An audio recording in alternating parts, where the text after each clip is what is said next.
ভৌতিক রহস্য আসুন গল্প বলি রহস্যগুলি। তো নমস্কার বন্ধুরা, আপনাদের সবাইকে স্বাগত আমাদের চ্যানেল ভৌতিক রহস্য একটি নতুন ভিডিও, তার একটি ভৌতিক ভিডিওতে। তো গাইস, আজকের দিনটা আমাদের জন্য আর আজকের এপিসোডটা আমাদের সবার জন্য খুবই স্পেশাল একটা এপিসোড, কারণ ভৌতিক রহস্য ফাইনালি কমপ্লিট করে ফেললো আপনাদের হাত ধরে নিজেদের 50তম এপিসোড। ইয়েস গাইস, এটা ভৌতিক রহস্যর 50 এপিসোড।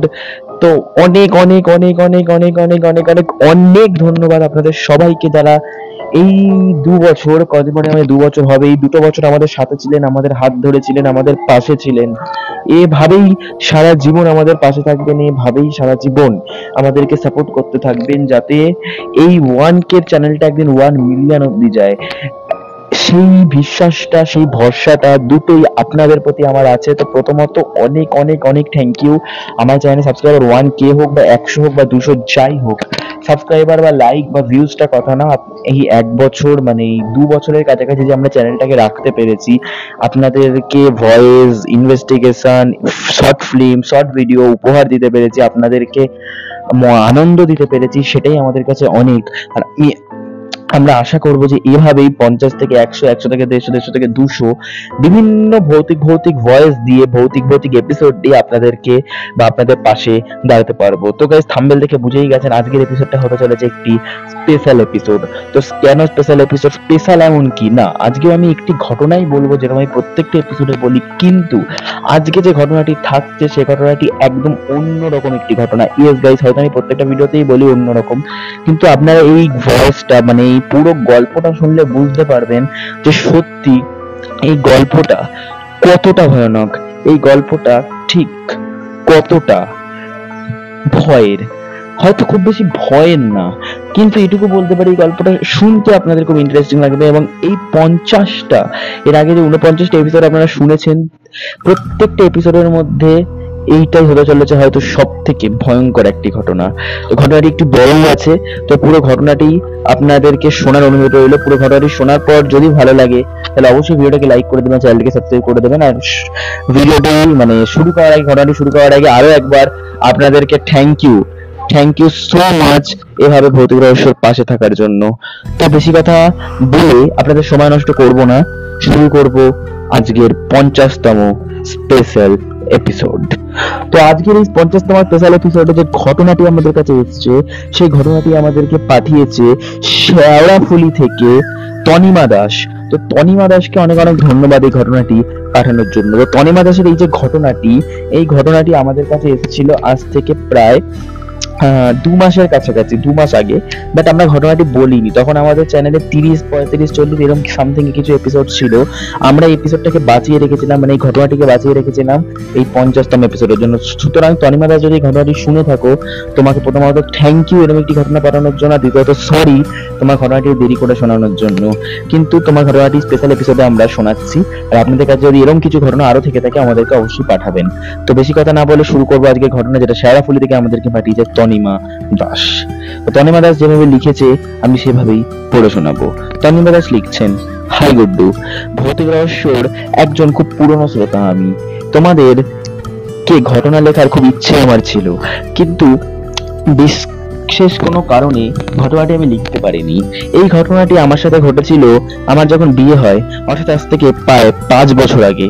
কিন্তু আমি অনেক চ্যানেলে এই ঘটনাটি এই 5 বছর পাঠিয়েছি, কিন্তু কোনো চ্যানেলই আমার এই ঘটনাটি শোনায়নি।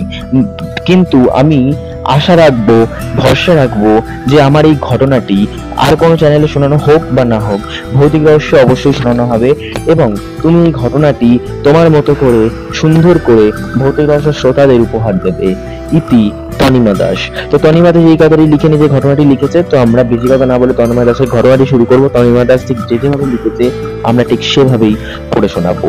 তনিমা দাস লিখছেন, আমি আজ থেকে 5 বছর আগের কথা লিখছি। আমার সবে তখন বিয়ে হয়।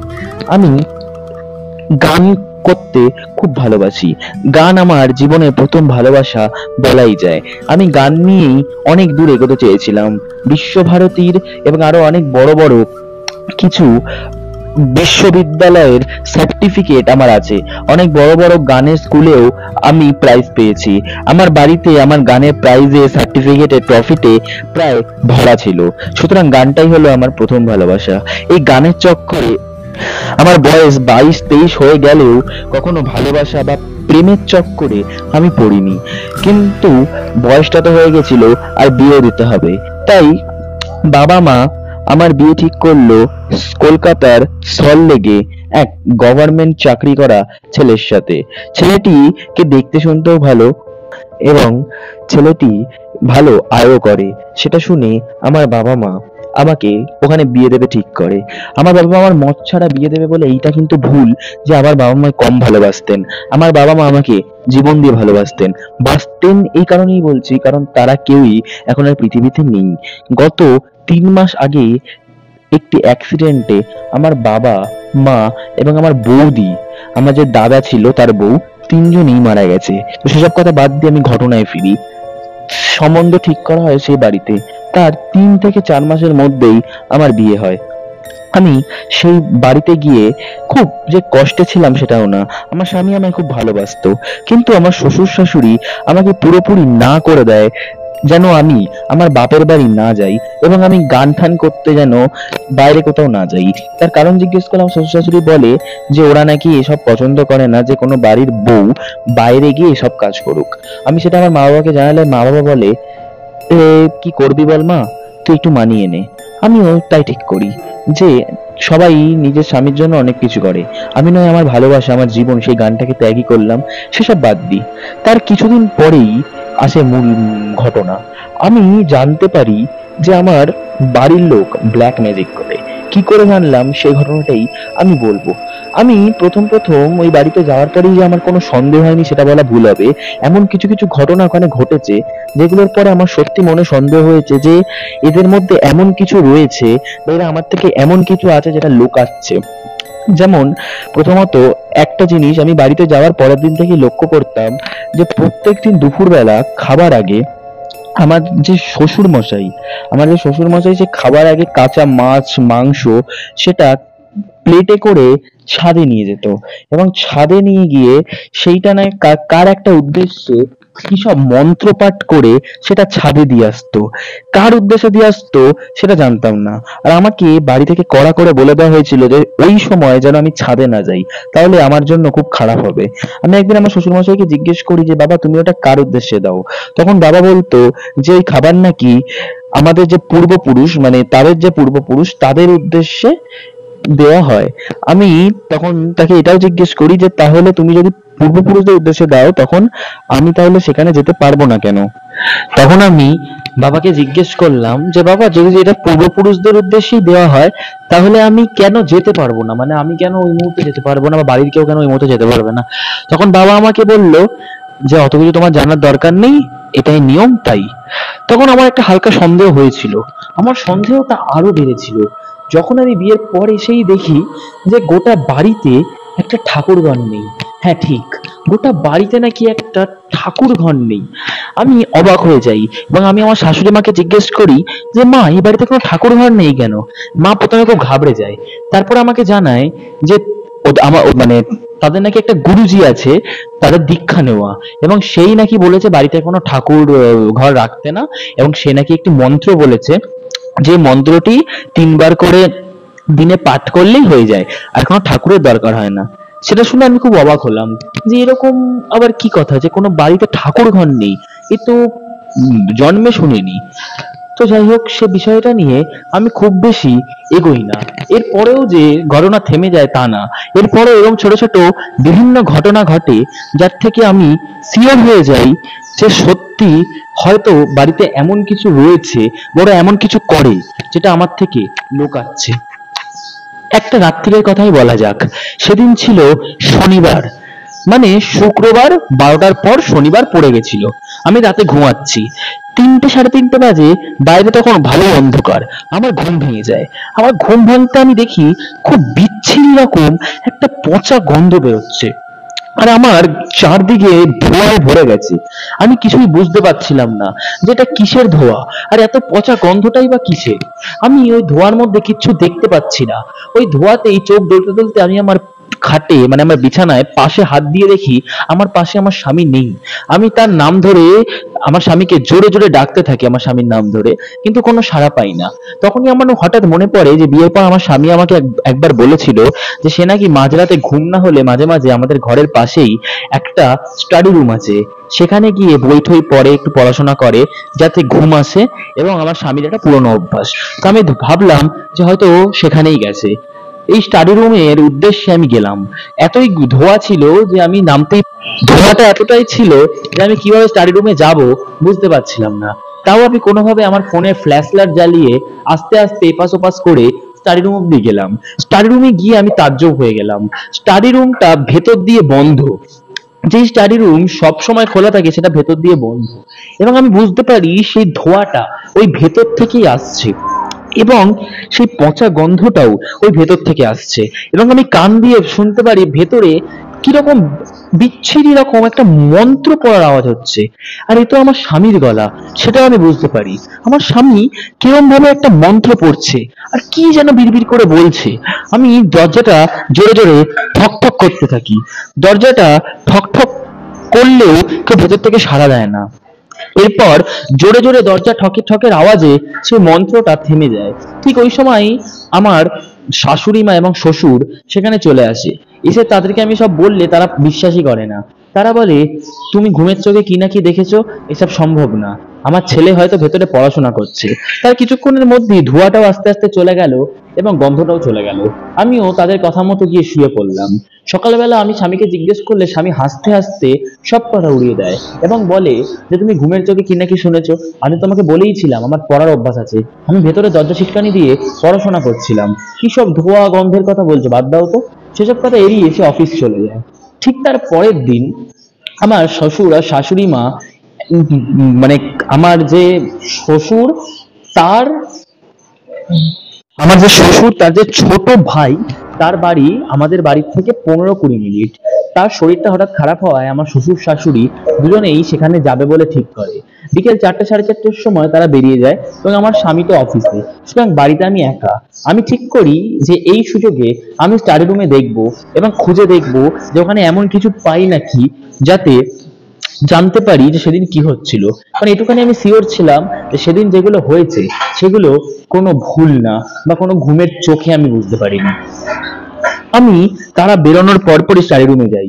স্টাডি রুমটা সবসময় বাইরে থেকে খোলাই থাকে, বন্ধ থাকে না। তাই খুব সহজে আমি স্টাডি রুমে ঢুকে পড়ি।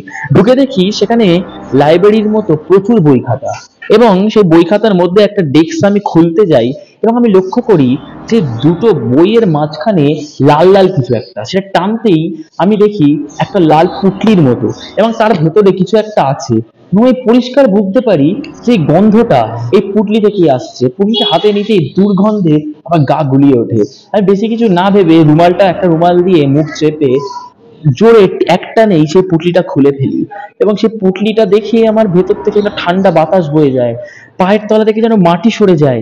আমি দেখি সেই পুটলির মধ্যে রয়েছে মানুষের মাথার কিছু চুল, পাখির পালক, মানুষের নখের টুকরো, কোনো এক প্রাণীর চোখের মণি। সেসব দেখে আমার গা গুলিয়ে ওঠে, বমি পায়। আমি সেটা ওখানেই ডেস্কে ঢুকিয়ে ডেস্কটা বন্ধ করে বাথরুমে গিয়ে বমিও করি। আমি তারপরেই সঙ্গে সঙ্গে আমার মাকে ফোন করে সব কথা খুলে বলি, এবং মা বাবাকে বলে। প্রথমত তারা সব কথা তারা বিশ্বাস করতে চাইছিলই না, কিন্তু তারপর আমি যেই কেঁদে ফেলি তখন তারা সব কথা বিশ্বাস করে, এবং ঠিক করে পরের দিনই এসে তারা আমাকে এই বাড়ি থেকে তাদের কাছে নিয়ে যাবে এবং কিছুদিনের জন্য তাদের কাছে রাখবে, যতদিন না তারা জানতে পারছে সত্যিকারের কি আছে, বা সত্যিকারের আমার পরিবারের লোক টুকটাক বা ব্ল্যাক ম্যাজিক মানে কালো জাদু জানে কিনা, ততদিন আমাকে আমার মা বাবা এই বাড়িতে পাঠাবে না ঠিক করে। ঠিক তার পরের দিনই আমার বাবা মা আমার বাড়িতে এসে অজুহাত মানে মিথ্যে কথা বলে বলে আমার স্বামীকে যে অনেকদিন তো হয়ে গেল, মেয়েটা আমার বাড়ি যায় না, তোমরা যদি অনুমতি দাও তাহলে আমি মেয়েটাকে নিয়ে কদিন রাখতে পারি। কিন্তু এ কি অবাক কাণ্ড! আমার যে শ্বশুর শাশুড়ি, আমার স্বামী আমাকে বাপের বাড়ি যেতে বারণই করে দিয়েছিল, তারা আমার মায়ের কথায় একবারও না বললো না, একবারই রাজি হয়ে গেল। আমিও খুশি মতো শ্বশুর বাড়ি চলে গেলাম, মানে আমার বাপের বাড়ি চলে গেলাম, ক্ষমা করিবেন। কিন্তু এইটা যে এত বাজে একটা রূপ ধারণ করবে, তারা যে আমাকে বাপের বাড়ি পাঠানোর পিছনে এত বড় একটা প্ল্যান করেছে, সেটা আমি ভাবতে পারিনি। আমি দেখি আমার ওখানে চলে যাওয়ার পর, মানে আমার বাপের বাড়ি চলে যাওয়ার পরেই আমার শরীরটা না আস্তে আস্তে খারাপ হতে শুরু করে। মানে আমার খাওয়া দাওয়া বন্ধ হয়ে যায়। আমার মা, যেহেতু আমি অনেকদিন পর বাড়ি এসেছি, প্রায় 2-3 মাস পর, আমার মা আমার জন্য বিভিন্ন রান্না করে, আমি পছন্দ পছন্দ ফেভারিট ফেভারিট আইটেম করে আমাকে খাওয়ানোর চেষ্টা করে, বাট আমি খাই না। এদিকে আমার বাবা লোক লাগায় সেই পাড়াতে এবং নিজেও খোঁজ নিতে শুরু করে, কিন্তু জানতে পারে না, কোনো লোকই সেরকম খবর দিতে পারে না যে সত্যি আমার পরিবার কোনো ম্যাজিক বা ব্ল্যাক ম্যাজিক করে কিনা। কিন্তু এদিকে আমার শরীর আস্তে আস্তে খারাপ হতে শুরু করলো। আমি বুঝতে পারলাম আমার খাওয়া দাওয়া কমার সাথে সাথে আমি রোগা হয়ে যাচ্ছি, চোখ মুখের তলায় কালি পড়ে যাচ্ছে। ঠিক তার 1 মাস পরে আমি প্রায় শুকিয়ে গেছি, মানে কি বলবো, ঠিক মতো হাঁটতে চলতেও পারছি না। ঠিক ওই সময় একদিন আমার স্বামী তার মাকে নিয়ে আমার বাড়ি আসে এবং এসে আমার মাকে বলে যে, দিদি প্রায় তো 10-12 দিন হয়ে গেল, আপনি যদি বলেন তো আমি আমার বৌমাকে নিয়ে যেতে চাই। আমার মা রাজি হচ্ছিল না। কিন্তু এ কি, এটা আমার সাথে কি হলো আমি নিজেও বুঝতে পারলাম না। তাদের এক কথাতেই যেন আমি রাজি হয়ে গেলাম এবং আমি বুঝে গেলাম যে আমাকে যেতেই হবে। আমার মায়ের কথা না শুনেই আমি সঙ্গে সঙ্গে ট্রলি ব্যাগ করে তাদের সাথে চলে যাই। আমার মা তো অবাক হয়ে যায়।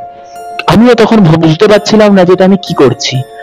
আমি যেন নিজের শরীরের উপর আমার কোনো, মানে কি বলবো, ক্ষমতাই নেই। ওরা যেটা করাতে চাইছে আমি সেটাই করছি। তো আমি ওদের সাথে ওদের বাড়ি চলে যাই। তারপরেই আরেকদিন রাত্রির বেলা আমি যখন ঘুমাচ্ছিলাম, সেদিনই আমার সাথে ঘটলো সেই ভয়ঙ্কর ঘটনা। সেদিনই সমস্ত কিছু আমার সামনে জলের মতো পরিষ্কার হয়ে গেল। আমি শুয়েছিলাম, ঠিক ওই মুহূর্তে আমি ঘুমের চোখেই টুক টুক করে একটা শব্দ পেলাম, যেন কেউ একটা আমার খাটের আস্তে আস্তে উঠছে। চোখ খুলে আমি সেটা দেখি, আমি অবাক হয়ে যাই। আমি দেখি আমার স্বামী এবং আমার স্বামীর হাতে একটা বোতল। সে কিসের বোতল শুনলে হয়তো তুমি অবাক হবে, সেটা হলো অ্যাসিডের বোতল। এবং সেই অ্যাসিডটা আমার গায়ে ফেলতে যাচ্ছিল আমার স্বামী। আমি হাতটাকে ধরে ওখান থেকে বেরিয়ে গেলাম। আমার স্বামী আমার গলা চেপে ধরলো এবং বলল, তুই আমাদের সব রহস্য জেনে গেছিস, আজকে আমি তোকে শেষ করব। আমি অতটাও বোকা ছিলাম না। আমার হাতের ফোনে যে রেকর্ডারটা ছিল, আমি সেই রেকর্ডারটা অন করে ফেললাম। রেকর্ডারটা অন করে আমি বললাম, মানে? আর আমার স্বামী সব বলে দিল। সে বলে দিল যে তারা আসলে কালা জাদু করে। এর আগেও নাকি আমার স্বামীর একটা বিয়ে হয়েছিল, তাকেও নাকি কালা জাদু করে বশ করে অনেক কাজ টাজ করিয়েছিল। তাকে দিয়ে নাকি সবকিছু খাটাতো, সবকিছু করতো। এবং সে যখন জানতে পারে, তারপর নাকি তার সেই আমার যে স্বামীর আগের স্ত্রী, তাকে নাকি আমার স্বামী শ্বশুর শাশুড়ি মিলে পুড়িয়ে মেরে দেয়।